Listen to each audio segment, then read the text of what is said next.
हनुमान जयंती खत्म होने के बाद हनुमान जी और महादेव एक गरीब पिता और पुत्र का रूप लेकर धरती पर आए। दोनों के कपड़े फटे हुए थे और पैरों में चप्पल नहीं थी, लेकिन दोनों के चेहरे पर एक दिव्य आशा थी। सबसे पहले वे दोनों एक बहुत बड़े हनुमान जी के मंदिर में गए। मंदिर में बहुत भीड़ थी। लोग माला और प्रसाद लेकर हनुमान जी को चढ़ा रहे थे। शंकर जी और हनुमान जी एक सजे हुए युवक के पास गए। शंकर जी बोले, बेटा, मुझे और मेरे पुत्र को बहुत भूख लगी है, थोड़ा सा प्रसाद दे दो, भगवान तुम्हारा भला करेगा। युवक ने घूरते हुए देखा और बोला, अरे बाबा, यह प्रसाद भगवान के लिए है, तुम जैसे गरीबों के लिए नहीं।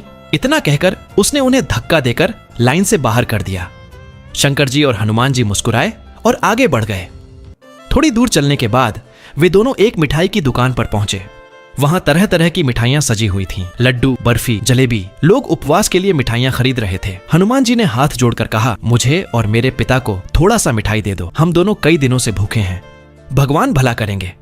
दुकानदार गुस्से में बोला, यहाँ पर सब चीजें पैसों से मिलती हैं, यहाँ मुफ्त में कुछ नहीं मिलता, गरीब हो तो आगे बढ़ो। हनुमान जी और शंकर जी बिना कुछ बोले शांत भाव से आगे बढ़ गए। अंत में वे दोनों शहर के किनारे एक झोपड़ी के पास पहुंचे, जहां एक गरीब दादी सूखे पापड़ बेच रही थी और दादी के पास सिर्फ एक वक्त का खाना बचा हुआ था। शंकर जी ने शांत भाव से कहा, माँ, मैं और मेरे बेटे ने सुबह से आज कुछ नहीं खाया, क्या कुछ मिल सकता है? दादी ने बिना सोचे अपना एक वक्त का खाना दे दिया और बोली, यह लो बाबा, मेरे यहाँ से कोई खाली नहीं जाता, मैं फिर से कमाकर खा लूंगी। इतना सुनते ही शंकर जी और हनुमान जी अपने असली रूप में प्रकट हो गए। शंकर जी ने उसकी टूटी झोपड़ी को एक सुंदर पक्के मकान में बदल दिया और हनुमान जी ने दादी को सोने से भरे सिक्कों की एक टोकरी दे दी।